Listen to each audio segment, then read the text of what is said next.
Assalamualaikum warahmatullahi wabarakatuh.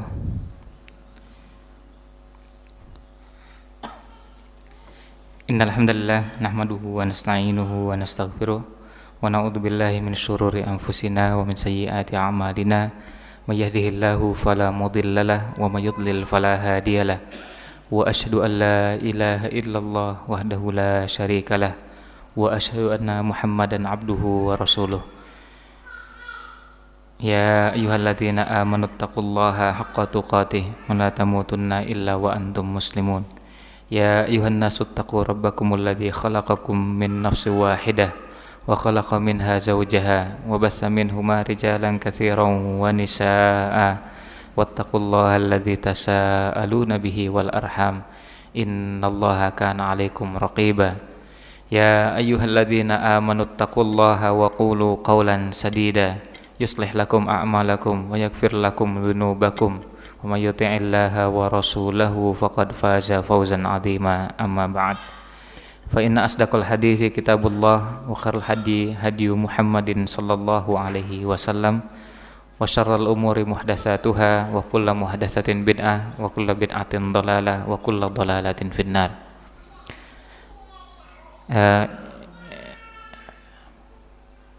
Ikhwan, akhwat sekalian rahimakumullah.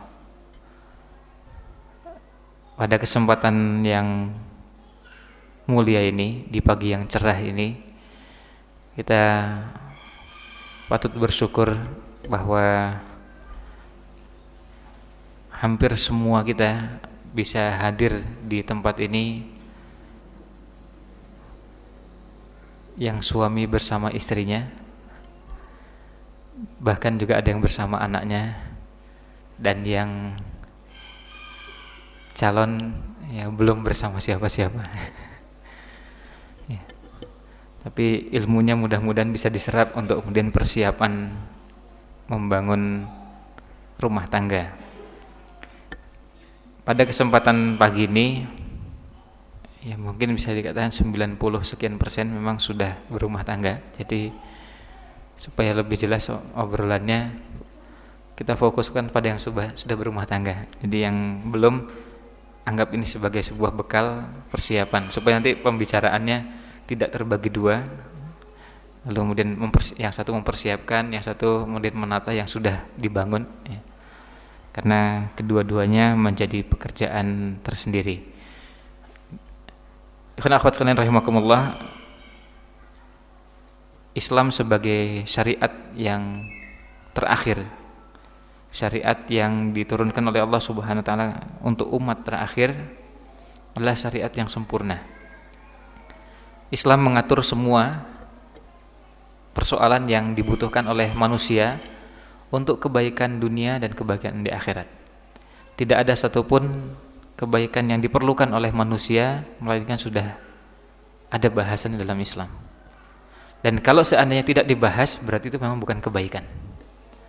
Atau kebaikan yang memang seandainya itu dianggap kebaikan yang mungkin dianggap baik oleh sebagian orang, padahal hakikatnya bukan kebaikan.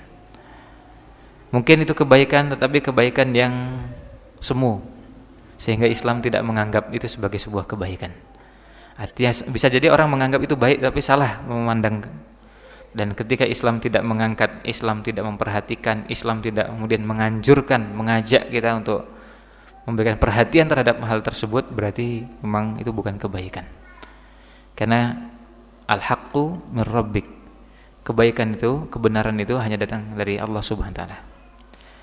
Dan sampai-sampai kemudian kita menemukan beberapa nas, baik nas Quran atau hadis yang menjelaskan, termasuk juga perkataan para sahabat, bagaimana ungkapan-ungkapan kelengkapan agama Islam atau keuniversalan agama Islam mencakup semua persoalan hidup, dari mulai orang lahir sampai dengan wafat, dari sejak orang dilahirkan, ya, sampai kemudian bertemu dengan ajal dan masuk ke alam kubur, dari sejak seseorang menginjakkan kakinya di muka bumi ini, keluar dari perut ibunya, sampai kemudian dia menempuh salah satu tahapan kehidupan, yaitu kehidupan berumah tangga.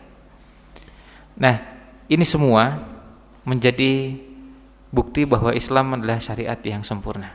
Yang di dalam syariat lain tidak ada. Tidak ada syariat yang selengkap ini. Mungkin iya ada pada bagian syariat umat-umat tertentu membahas bahasan-bahasan tertentu dalam rumah tangga. Tapi tidak ada yang selengkap Islam. Contoh yang tadi disebutkan oleh Hazul Azmi dalam pengantarnya tadi, bahwa Nabi SAW pernah minum bareng dari gelas yang sama yang digunakan oleh Aisyah radhiyallahu anha. Itu adalah salah satu dari sekian banyak. Dan kalau yang orang anggaplah sebagai satu hal yang sekecil ini, hanya cuma persoalan minum saja dibahas, apalagi yang jauh lebih besar dari persoalan cuma makan dan minum. Karena minum pakai gelas yang sama, pakai gelas yang berbeda, itu kan persoalan yang bisa dikatakan persoalan sepele. Artinya persoalan yang dia tidak punya pengaruh yang sangat besar bagi akidah seseorang kalau kemudian kita bandingkan dengan syariat yang lain. Tetapi Nabi SAW memberikan perhatian yang besar terhadap persoalan seperti ini, karena ini adalah salah satu bentuk bagaimana hubungan rumah tangga, hubungan antara suami istri bisa tetap terjaga. Dan seperti yang diungkapkan tadi, romantisme dalam rumah tangga juga bisa tetap terpelihara.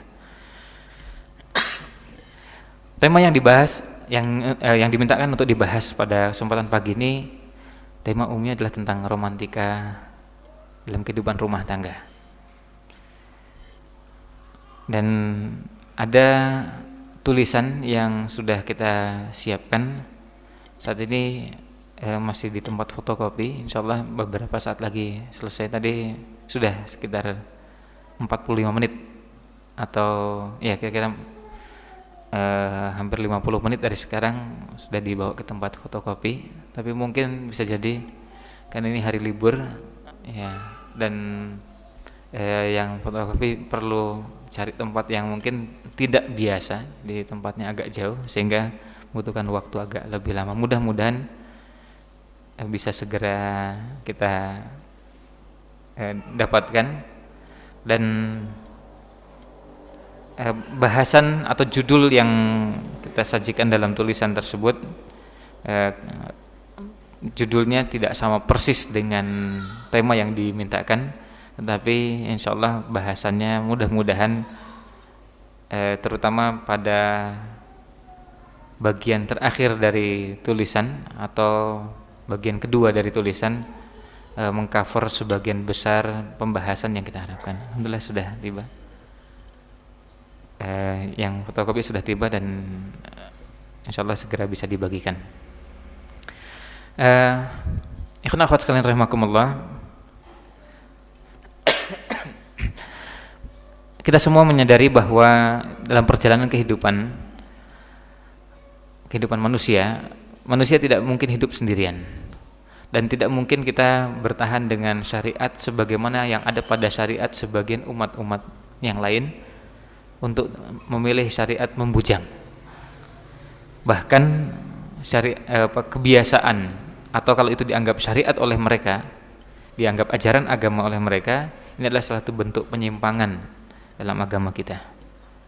Kita dilarang untuk membujang, dan larangan itu dalam beberapa bentuk, baik dalam bentuk perkataan Nabi SAW yang wujudnya anjuran, atau bentuk teguran Nabi SAW, atau itu dalam bentuk larangan, celaan, atau juga kemudian bentuknya adalah bagaimana Nabi SAW melakukannya, dan itu dipraktekkan dalam kehidupan beliau dan para sahabatnya.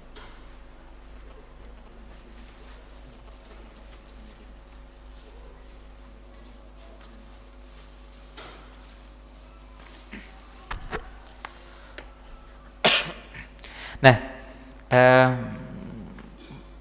pernikahan ya, merupakan pondasi paling awal ketika seseorang membangun rumah tangga.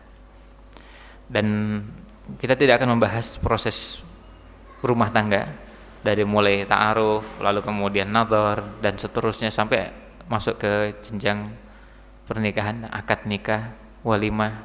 Termasuk yang perlu juga diluruskan, pembahasan tentang walimatul urs ya, baik dalam prakteknya maupun dari mulai tulisannya ya. Pembahasan tentang walimatul urs dari mulai kertas undangannya sampai dengan bahasan tentang proses pelaksanaannya. Artinya kertas undangannya mulai dari tulisannya. Berapa banyak yang tulisannya sudah salah, walimatul urs pakai shin. Padahal tulisannya walimatul urs ya, pakai sin ya, dan bukan shin ya. Sampai sekarang sulit kita temukan dan mayoritas kertas undangan salah.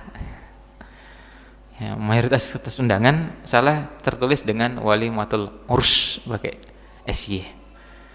Ya. Nah, meskipun kesalahan ini bisa dikatakan kesalahan yang tidak terlalu fatal ketimbang pelaksanaannya ya. Tetapi tentunya juga ini salah satu bentuk upaya kita mengenalkan sesuatu yang benar kepada masyarakat dalam segala bentuknya ya. Dalam segala bentuknya, dia termasuk tulisannya pun perlu betul ya. Bukan hanya juga pelaksanaannya yang betul. Nah, ini di luar bahasan kita, maka kita tidak akan membahas tentang resepsi pernikahan. Kita langsung akan mulai masuk pada bahasan bagaimana membangun rumah tangga. Di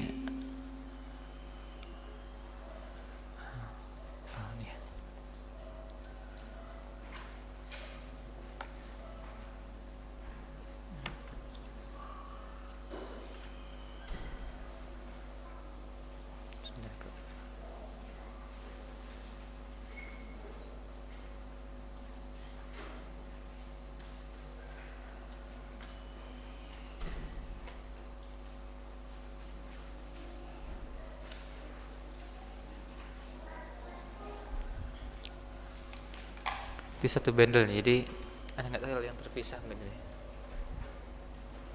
Terpisah mungkin belum diambil.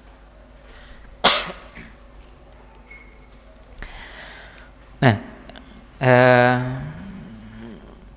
kalau nanti di ikhwan ada cukup cuma satu bendel kak ya, cuma satu, nggak dua deh.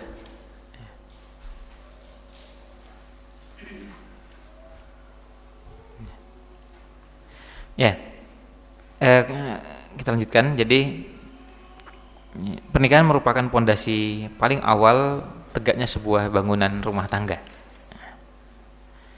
Dan rumah tangga bahagia, rumah tangga yang sering kita istilahkan dengan nama sakinah, tidak mungkin terwujud jika tidak ditegakkan di atas pilar-pilar yang mencakup beberapa unsur pokok.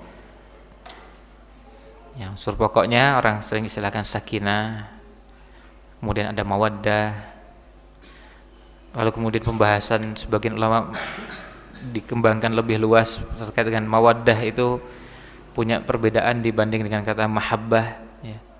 Dan seterusnya ya. Yang namanya saling mencintai, saling mengasihi, saling menyayangi, dan saling melindungi ya, saling melindungi. Nah, ayat yang sangat populer yang sering kita bahas atau sering kita dengar adalah firman Allah Subhanahu wa taala surat Ar-Rum ayat 21. Yaitu firman Allah Subhanahu wa taala, "Wa min ayatihi an khalaqalakum min anfusikum azwaja litaskunu ilaiha wa ja'ala bainakum mawaddatan wa rahmah. Inna fi dzalika laayatil liqaumin yatafakkarun." Nah,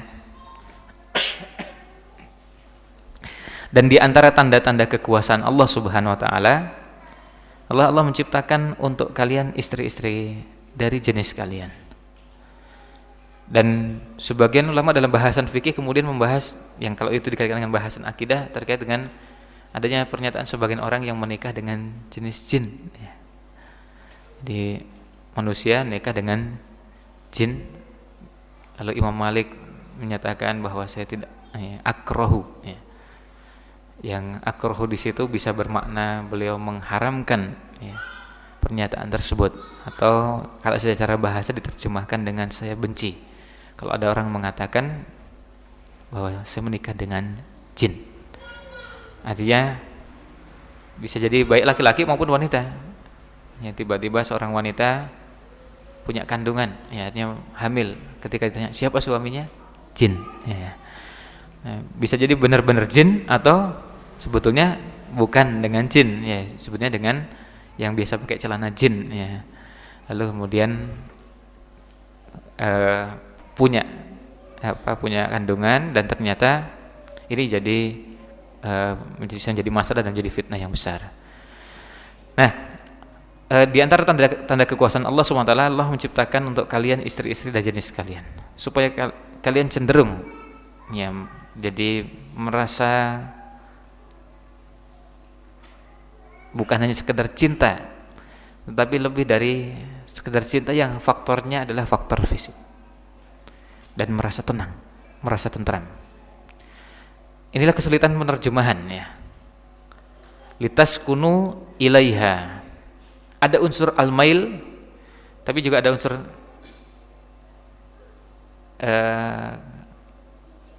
itmi'nan.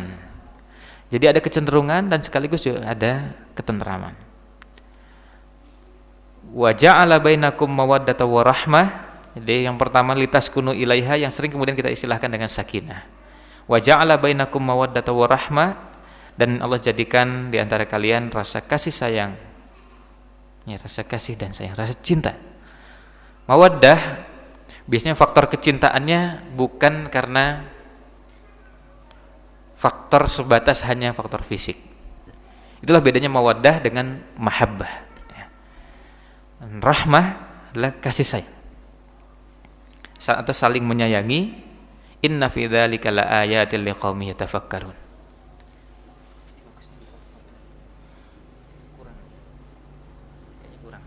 Perlu ada yang fotokopi. Kayaknya kurang deh. Ada beberapa yang belum. Tolong ada yang cek ke akhwat. Yang dicek di akhwat ada kurang berapa. Ya. Nah,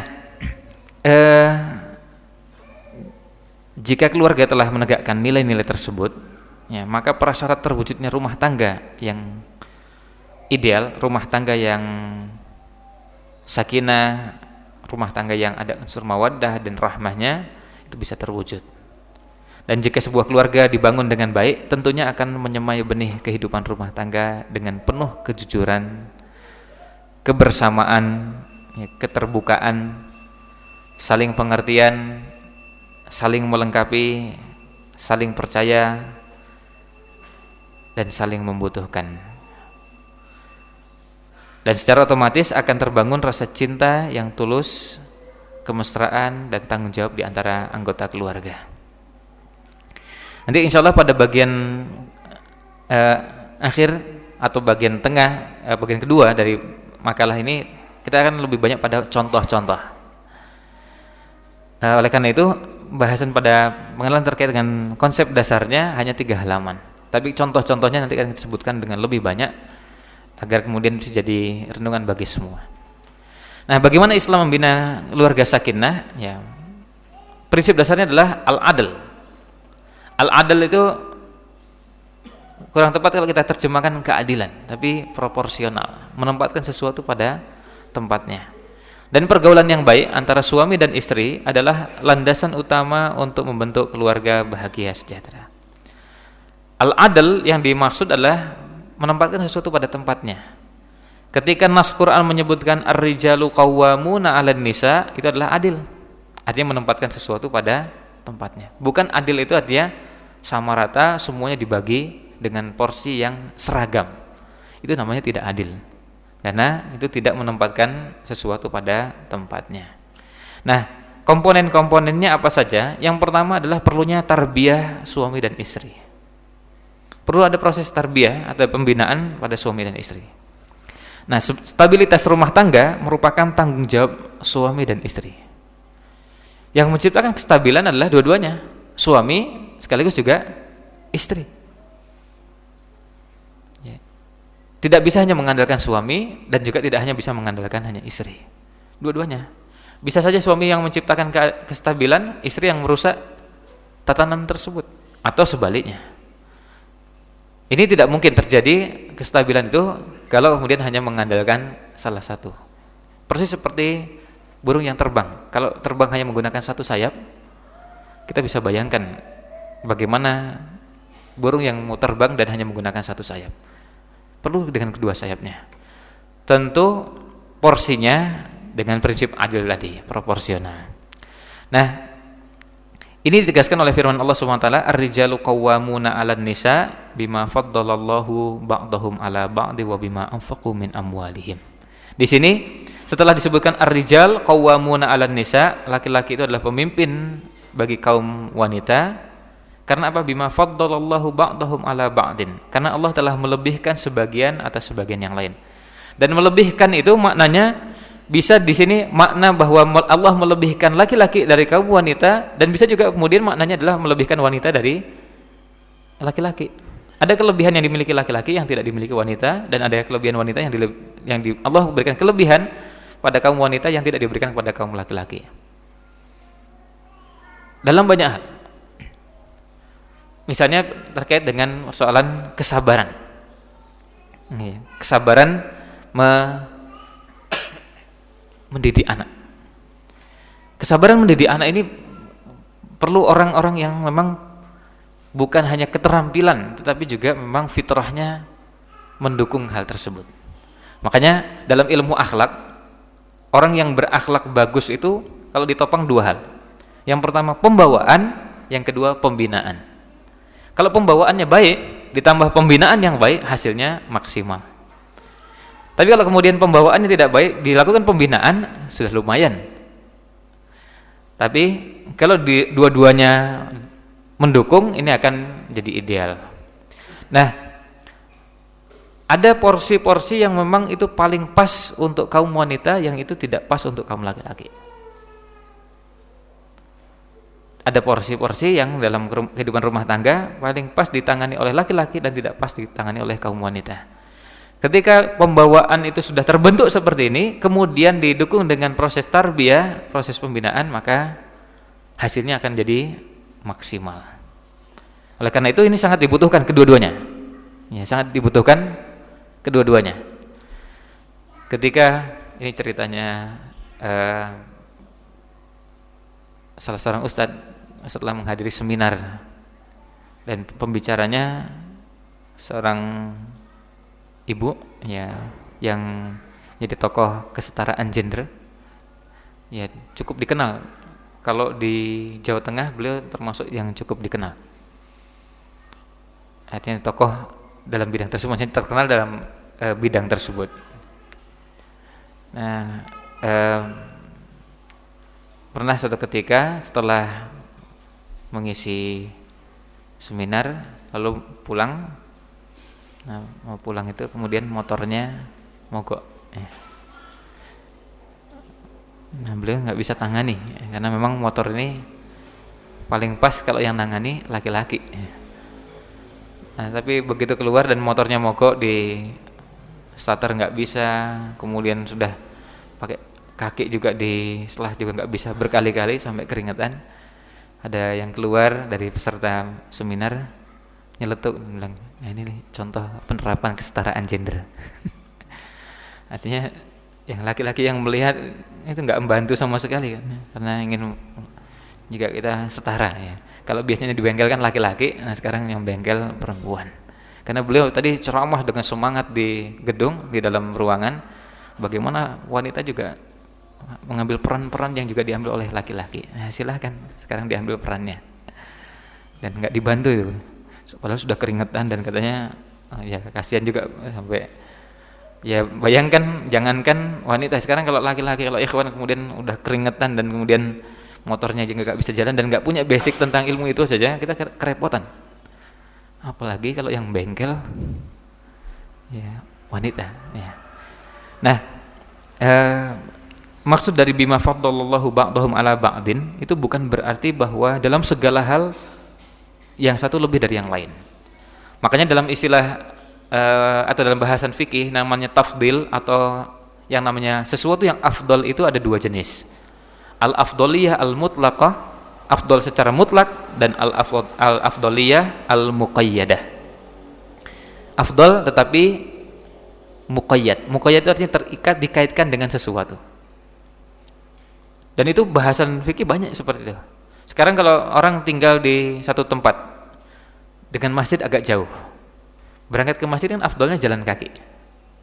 Lalu dipilih, sekarang afdol jalan kaki tapi sampai di masjid terlambat jamaah dan bahkan dikhawatirkan nggak dapat jamaah sama sekali, atau berangkat naik motor tapi sampai di masjid dapat jamaah bahkan mendapatkan takbiratul ihram yang pertama. Mana yang didahulukan? Nah, ini contoh bahwa masing-masing ada yang afdol, tetapi kemudian ada afdol yang kemudian al-muta'alliqah bil ibadah atau al-muta'alliqah bidzatil ibadah, dan ada afdoliyah ghairul muta'alliqah bidzatil ibadah.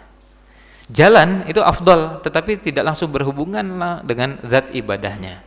Sehingga kalau mau didahulukan, mana yang dipilih, lebih baik ngejar sholat dapat takbiratul ihram yang pertama meskipun dengan naik motor, daripada jalan kaki tapi kemudian sholatnya cuma dapat rakaat terakhir. Nah, kemudian dilanjutkan dalam ayat ini, wa bima anfaqu min amwalihim, dan karena suami telah menafkahkan sebagian dari harta mereka.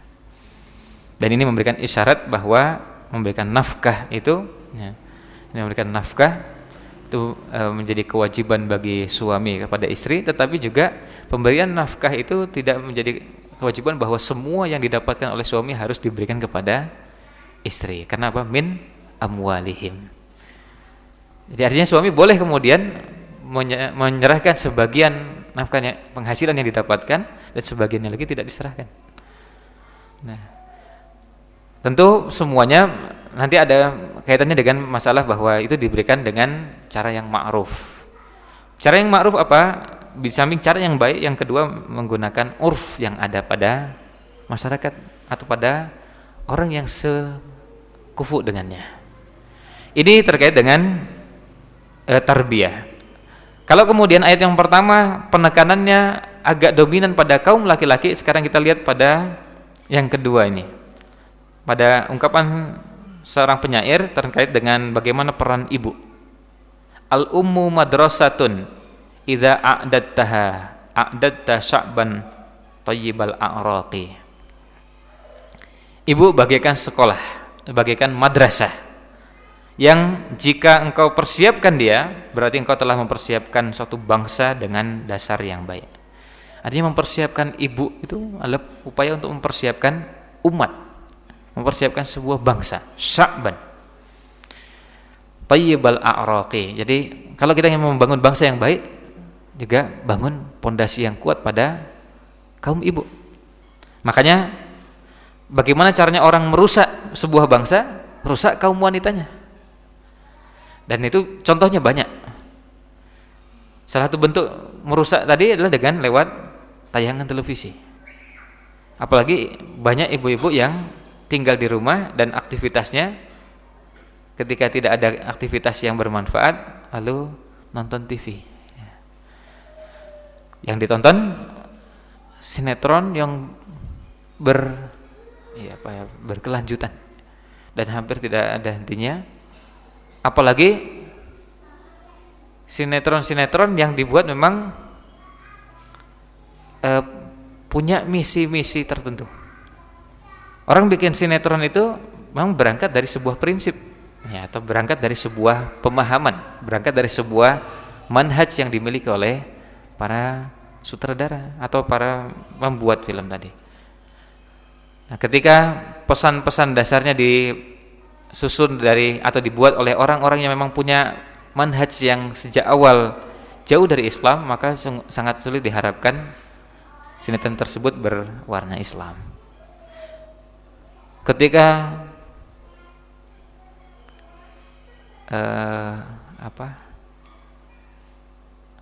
ayat-ayat cinta sempat booming, kemudian diprotes, lalu muncul film untuk membalas ayat-ayat cinta, dan itu digarap dengan serius, bagaimana memojokkan. Maka kemudian sama juga dengan novel.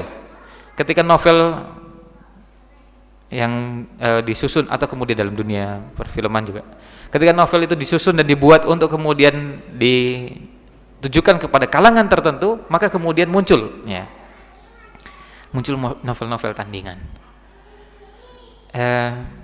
Ada pernyataan atau kemudian tanggapan dari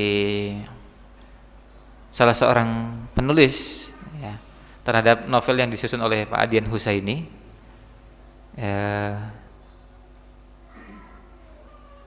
Kemi pengembaraan, apa judul lengkapnya?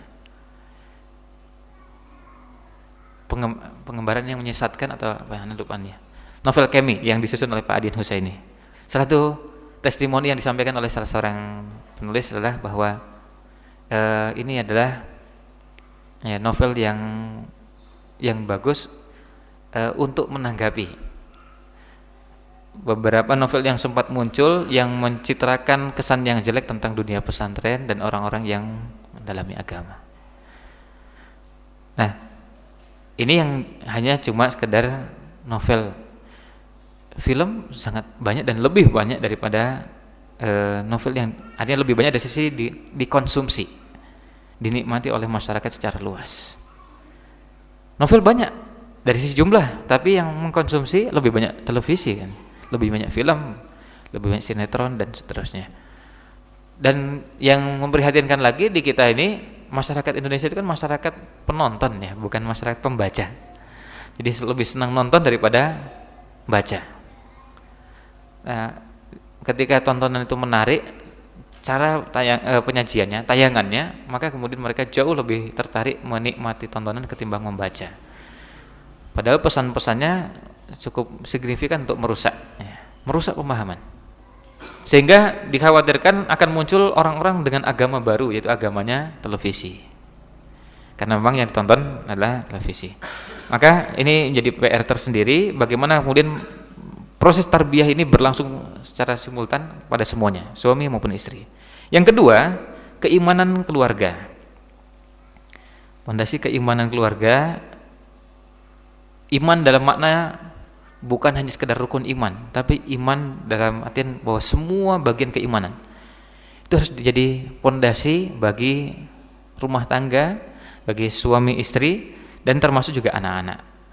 Nah, rumah tangga hendaknya bersih dari segala bentuk kesyirikan dan tradisi jahiliyah. Bersih dari segala kesyirikan dan tradisi jahiliyah, serta semarak dengan aktivitas ibadah. Artinya tidak ada di rumah kemudian anggota keluarga yang nyimpan benda-benda keramat atau hal-hal yang bertolak belakang dengan tauhid.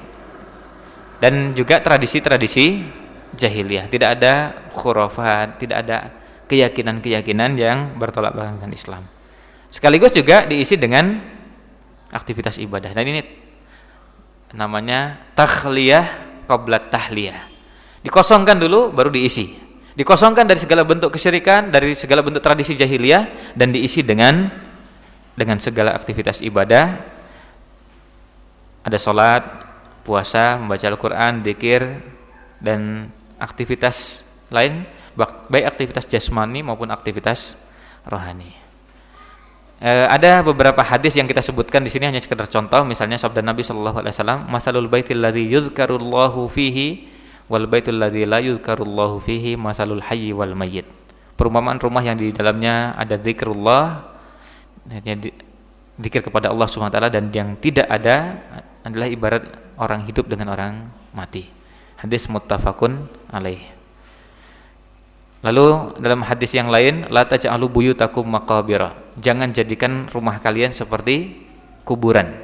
Innasyaitana yanfiru minal baitil ladzi tuqra'u fihi suratul Baqarah. Sesungguhnya setan itu lari dari rumah yang di dalamnya dibaca surat Al-Baqarah. Hadis riwayat Imam Muslim. Nah, ini yang kedua. Semua aktivitas keimanan, dan jangan dianggap remeh aktivitas keimanan sekecil apapun.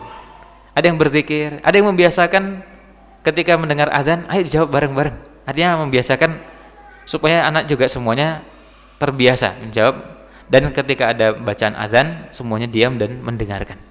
Kadang-kadang kita perlu melatihnya. Sebentar diam semua, ini dengar ada azan. Akhirnya lama kelamaan anak-anak juga jadi terbiasa. Begitu ada azan, sebentar. Bahkan bisa jadi anak yang mengingatkan abi dan uminya. Kalau kemudian sudah mulai masih ngobrol terus, ya. Nah, ini adzan, ya, dengar adzan lalu dijawabnya. Jadi yang didapatkan bukan hanya sekedar pengetahuan, tapi langsung praktek. Begitu adzan dijawab, adzan kemudian dijawab. Ini contoh, dan ini cuma sebagian kecil dari contoh-contoh bagaimana menanamkan keimanan. Yang ketiga, pengetahuan agama. Pengetahuan agama, baik suami, istri, kemudian anak-anak, perlu tetap terus dilestarikan. Dan mengajarkan agama ini, sekarang alhamdulillah medianya sudah banyak, taklim-taklim banyak, kajian-kajian banyak, kaset, MP3 dan yang lainnya juga banyak. Sehingga ini yang harus dimanfaatkan. Dan berangkat dari firman Allah SWT dalam surat At-Tahrim ayat 6, ya ayyuhalladzina amanu qu anfusakum wa ahlikum nara, wahai orang yang beriman, jagalah diri kalian dan keluarga kalian dari api neraka. Waquduhan nasu wal hijarah, ini tulisannya kurang, waquduhan nasu wal hijarah, dan bahan bakarnya manusia dan batu. Jadi kita jaga. Dan bagaimana tafsiran ayat ini? Sebagian ulama menafsirkan bahwa yang dimaksud dengan menerapkan ayat ini adalah dengan meninggalkan larangan-larangan Allah Subhanahu wa taala. Sebagian ulama lagi mengatakan bahwa ini dengan menjalankan perintah Allah Subhanahu wa taala. Nah, ini salah satu bentuk dari qu anfusakum wa ahlikum nar. Imam At-Tabari mengatakan bahwa ayat di atas mewajibkan kepada kita agar mengajari anak-anak. Nah, ini yang lalu kita sebutkan. Wajhul istishhadnya kita langsung ambilkan dari perkataan Imam Ibnu Jarir At-Tabari, karena tafsiran-tafsiran yang lain tidak berkaitan dengan tema yang kita maksudkan di sini. Nah, Imam At-Tabari menyatakan bahwa ayat di atas mewajibkan kepada kita agar mengajari anak-anak dan keluarga kita tentang agama dan kebaikan serta apa-apa yang dipentingkan dalam persoalan adab dan etika. Mengajari anak-anak dan keluarga, mengajari din dan mengajari kebaikan, mengajari khair. Maka kemudian Ali bin Abi Thalib mengatakan, ya ayyuhalladzina amanu qu anfusakum wa ahlikumul khair. Qu anfusakum wa ahlikum khaira. Ajarkan kebaikan. Ya, qu anfusakum alimu anfusakum wa ahlikum khaira. Jadi qu anfusakum wa ahlikum nara, diartikan bahwa adalah alimu anfusakum wa ahlikum khaira. Ajarkan diri kalian, keluarga kalian kebaikan. Nih, mengajarkan, dan ini termasuk salah satu tafsiran dari maksud ayat ke-6 surat At-Tahrim. Lalu yang keempat, ibadah dan moral. Ini aspek ibadah yang terpenting, itu sholat.